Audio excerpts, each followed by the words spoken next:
tous et bienvenue ou re-bienvenue sur ma chaîne La Bibliothèque d'Emilia. Aujourd'hui on va parler d'un sujet hyper important, les nouveautés de janvier.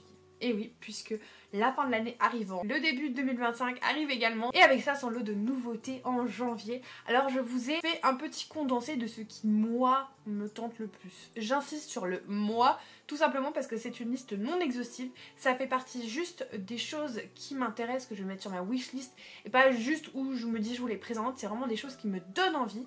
Évidemment, il y a énormément de goûts différents dans la nature, ce qui fait que je ne vais pas forcément mettre tous les livres que vous aurez envie de voir. Donc je vous encourage très fortement à aller voir les vidéos des copains qui font également des vidéos sur les sorties, puisque chaque créateur apporte sa patte et vous pourriez trouver dans chacune de ces vidéos un titre qui ne vous aurait pas forcément sauté aux yeux à prime abord et que vous auriez envie de découvrir. Donc en gros, comme je le dis à chaque fois sur ces vidéos, ne regardez pas que les miennes. Voilà. On va commencer très vite avec le 8 janvier avec la sortie du Chêne et du Houx, le tome 1 de K.A. Linde, publié chez Brajlon. Alors oui, j'ai mon petit récap ici, donc c'est pour ça que je regarde en bas. C'est une réécriture de La Belle et la Bête. Est-ce que j'ai besoin d'en dire plus? Je ne crois pas. Alors, on a été un peu inondé de Belle et la Bête fut un temps, et là je trouve que ça s'est un petit peu calmé, donc ça... c'est le parfait moment, hein. Ça me donne envie. En fait, on va suivre une jeune fille qui est une voleuse et qui va se retrouver piégée dans l'antre de la bête, qui va accepter de lui donner sa liberté à une condition, qu'elle lui vole un artefact très particulier, très dangereux, et du coup elle va se lancer dans cette quête pour retrouver sa liberté. Alors à quel moment, si elle part, elle n'est plus libre, parce que pour voler il faut partir, je ne sais pas.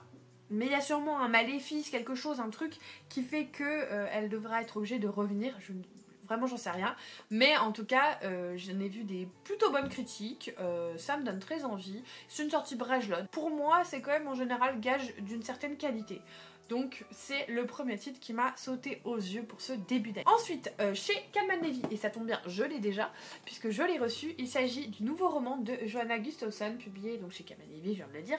Il s'agit des Morsures du silence. C'est un thriller nordique, alors bien que l'autrice soit française, mais ça se passe en Suède, où en fait on va avoir un cold case avec un jeune homme qui a été retrouvé, non, une jeune fille je crois, en premier.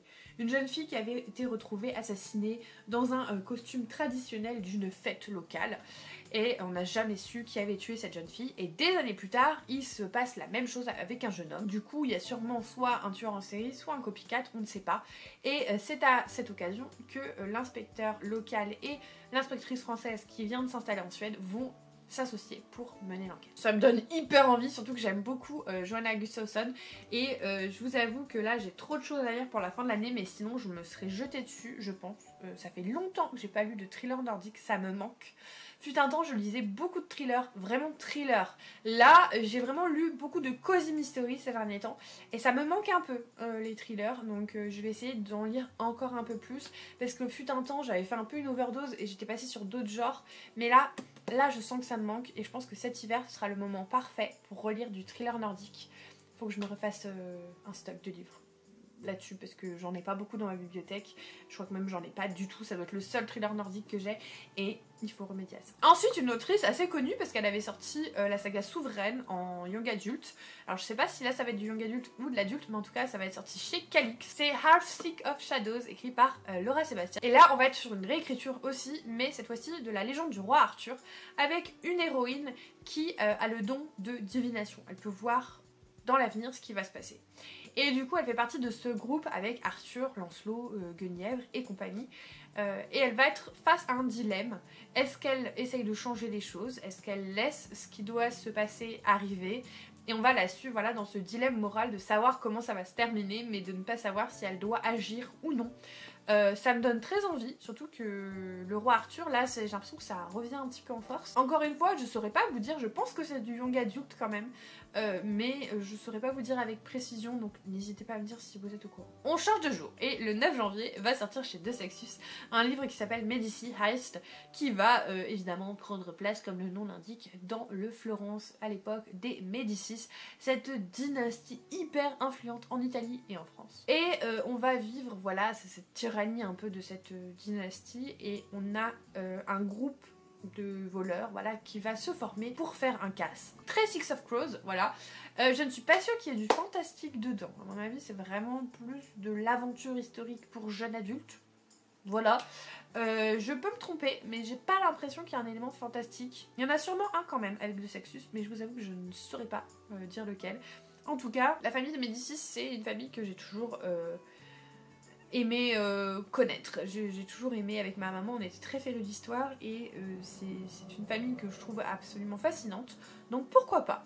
Mais également le même jour, toujours chez De Sextus, va sortir la version collector améliorée du tome 2 de la saga The Bone Season. J'ai le tome 1, je vais clairement acheter le tome 2, tout simplement parce que j'adore cette saga. J'ai lu les 4 premiers tomes et bien que le début est très laborieux et je pense que du coup c'est une très bonne chose qu'elle ait refait ses premiers livres, j'ai adoré cette saga, mais comme vous le constatez, elle n'est plus dans mes étagères parce que je savais que l'autrice avait pour projet de réécrire complètement cette saga parce qu'elle l'a commencé, elle avait 18 ans et il y avait plein de choses qui n'allaient pas, plein de choses qu'elle avait envie de changer, notamment pour rendre la chose un peu plus fluide au départ parce qu'au départ c'est vrai qu'on vous mitraille d'infos et c'est très compliqué de suivre. Faut vraiment s'accrocher, moi c'est vraiment à partir du 2e tome en fait que j'ai commencé à vraiment adorer cette saga.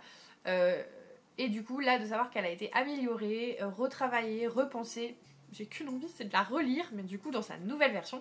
Donc c'est sûr que ce 2e tome, je vais me l'acheter, tout simplement parce que j'ai revendu mes anciens tomes pour avoir les versions nouvelles et améliorées, et pour que la continuité de la saga soit en continuité avec le début, quoi. Vous avez compris l'histoire. Donc ça ce sera dans mes achats du mois, c'est sûr. Ensuite, le 10, cette fois-ci, chez Verso, va sortir le 3e tome de la saga de la Tante Dimitri. Attendez-vous à en voir plein des tomes. Il y a une trentaine de tomes, je crois, en version originale déjà. Donc à mon avis, ils vont sortir 2 voire 3 par an. Là, on est sur le 3e tome qui s'appelle Tante Dimitri et le chantier maudit. Pour rappel, Tante Dimitri, c'est l'histoire de Laurie, qui est une jeune fille qui a toujours entendu les histoires de Tante Dimitri quand elle était jeune. Et elle l'associe un petit peu à un personnage fabuleux qui n'existe pas. Sauf qu'en fait, un jour, elle est appelée par un avocat, sa vie est misérable à ce moment-là, elle sait plus dormir, sa vie professionnelle, n'en parlons pas, sa vie personnelle, c'est encore pire. Et l'avocat lui dit, en fait, vous êtes l'héritière de Tante Dimitri. Et elle est là genre, ah bon, mais elle existe déjà? Et en plus, je suis l'héritière. Et du coup, Tante Dimitri va lui léguer sa fortune et son cottage en échange de sa promesse de faire une espèce de comment dire, d'assembler toutes les histoires qui ont pu exister sur elle pour les réunir dans un ouvrage. Voilà, et en fait elle fait ça parce qu'elle veut surtout permettre à Laurie de retourner dans le cottage en Angleterre et de reconstruire sa vie, et c'est une saga hyper chouette, plus cosy que mystery, hein. Il y a vraiment très peu de mystery, c'est plus du cosy, c'est très très chouette, et du coup le 3e tome va sortir. Ensuite, malheureusement je ne l'ai pas, mais je ne peux que vous le conseiller, ça y est, je peux vous en parler. Va sortir un roman qui s'appelle Une saison à l'atelier de poterie de Yeon Somin, donc chez Nami. C'est la première ENC que j'ai lue pour mon partenariat avec les éditions de Nami cette année. Je ne peux que vous recommander ce livre, il est génial et je peux pas vous en parler depuis que je l'ai lu. Mais là je vous en parle parce que ça sort dans moins d'un mois, donc il y a un moment c'est bon. Voilà, ils l'ont, je crois, pas encore annoncé au moment où je tourne cette vidéo sur leur Instagram, mais tant pis, j'espère qu'au moment où vous verrez cette vidéo ça aura été fait. Bon après c'est bon, hein, le livre il sort dans moins d'un mois, il y a un moment, voilà. Donc de quoi ça va? En fait on va suivre une jeune femme qui travaille à la télé. Et ça se passe hyper mal pour elle. Il y a un élément déclencheur qui fait que sa vie part en vrille. Et elle va tout quitter, tout plaquer. Elle va donner sa démission. Et en fait, pendant ces jours où elle ne sait plus trop quoi faire de sa vie, elle va errer et elle va tomber sur un atelier de poterie. Et elle va passer le pas de la porte. Elle ne sait pas trop pourquoi. Et là, elle va se retrouver dans une espèce de petit atelier tout cocooning où ils servent du thé, où voilà, il y a des gens de tous univers, de tous âges, de tous horizons, et malgré sa première réticence, elle va en fait apprendre, elle va prendre des cours de poterie, et avec ces cours-là, elle va apprendre la résilience, elle va apprendre le goût des choses, elle va réapprendre à s'aimer elle-même, elle va faire des connaissances de personnes qui sont incroyables et qui aussi n'ont pas forcément eu une vie très facile, mais qui se reconstruisent en fait, et c'est juste un roman, mais tellement beau, tellement mignon, tellement doudou, c'est trop chou, vraiment j'ai adoré et j'étais hyper contente que ce soit ma première ENC parce que vraiment c'était une super lecture et je ne peux que vous conseiller ce livre si vous êtes à la recherche de choses doudou comme ça. Pour le début de l'année, vraiment c'était cosy à souhait. J'ai passé un excellent moment avec ce livre et tant pis si je me fais taper sur les doigts parce qu'ils l'ont pas encore annoncé au moment où je vous mets la couverture et tout, mais c'était trop chouette. c'était trop chouette et j'ai trop hâte que des gens puissent le lire et que je puisse lire des chroniques qui disent ah c'était trop bien, parce qu'évidemment on en a parlé avec les lectrices Nami, on était toutes quasi unanimes à dire que c'était trop chouette. La seule petite remarque qui remontait que c'était un petit peu difficile de se retrouver avec les noms, mais c'est tout. En tout cas je peux que vous conseiller de découvrir cette lecture, c'était génial. Ensuite le 16 janvier chez Lumen va sortir la fin de la trilogie des mondes de papier de, je regarde parce que c'est en haut là, de Anne Seiling. C'est une trilogie qui va partir sur la magie des origamis. Donc on va suivre une jeune fille qui est pliomage, qui peut donc modifier le papier, lui donner vie par une manière un peu particulière. Elle doit quand même offrir un cœur, alors un cœur, c'est pas un cœur humain, hein, mais l'équivalent d'un cœur pour donner vie à sa composition de papier. Et en fait on va être dans un univers où vous avez des empereurs qui vont se faire la guerre. Évidemment vous avez un côté gentil, un côté méchant, sinon c'est pas rigolo, mais l'héroïne ne sait pas vraiment qui est gentil, qui est méchant au premier abord. Elle va s'entraîner, c'est vraiment... en fait elle va découvrir qu'elle a ses capacités et du coup s'entraîner, c'est pas une pliomage déjà de base. À la base elle est juste une petite serveuse dans un restaurant ambulant, ça fait d'ailleurs beaucoup penser au Château dans le ciel. Et on est vraiment sur ces thèmes très Ghibli, avec ce côté un peu manichéen du bien et du mal et les réflexions que ça peut entraîner dessus. Est-ce qu'il y a un peu de gris au milieu de tout ça? Est-ce que tout n'est pas noir ou blanc? C'est une saga que j'aime beaucoup, qui tire sur la jeunesse, mais une fois que vous êtes au courant, bah voilà, vous le savez. Et j'ai passé un excellent moment avec ces 2 premiers tomes, donc je terminerai la saga avec grand plaisir.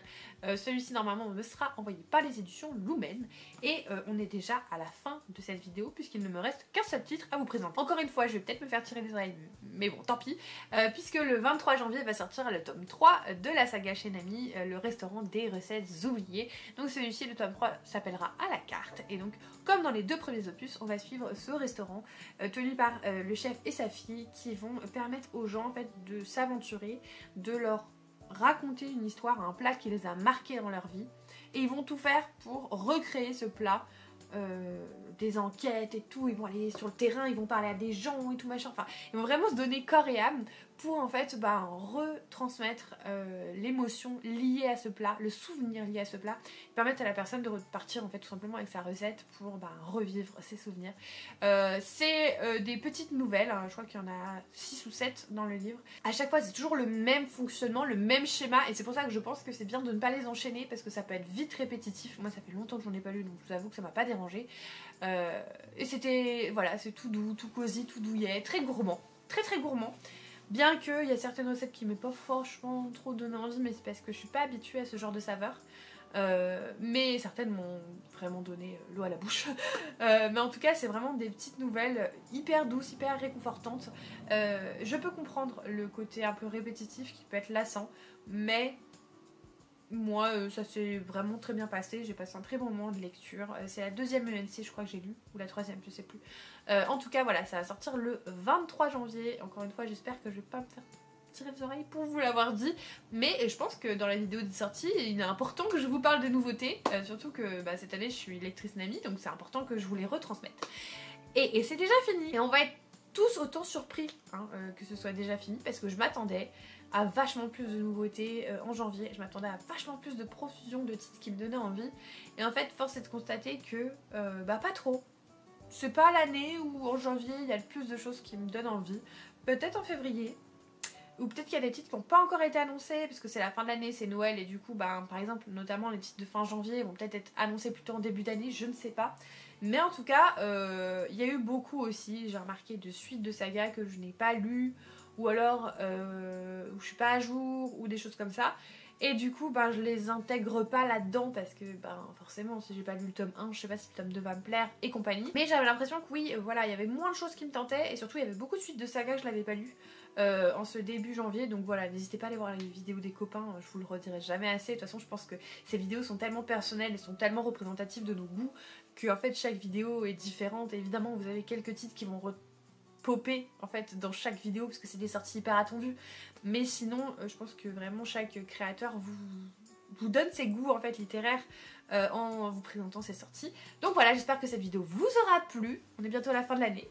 Si vous êtes toujours là, n'hésitez pas à mettre un petit emoji, feu d'artifice, étoile, enfin un truc de fin d'année. Voilà, hein, pour me faire plaisir. Ce sera mon petit cadeau de Noël, de vous à moi. Merci évidemment pour tout votre soutien tout au long de l'année. Et si vous n'êtes pas encore abonné, n'hésitez pas à le faire.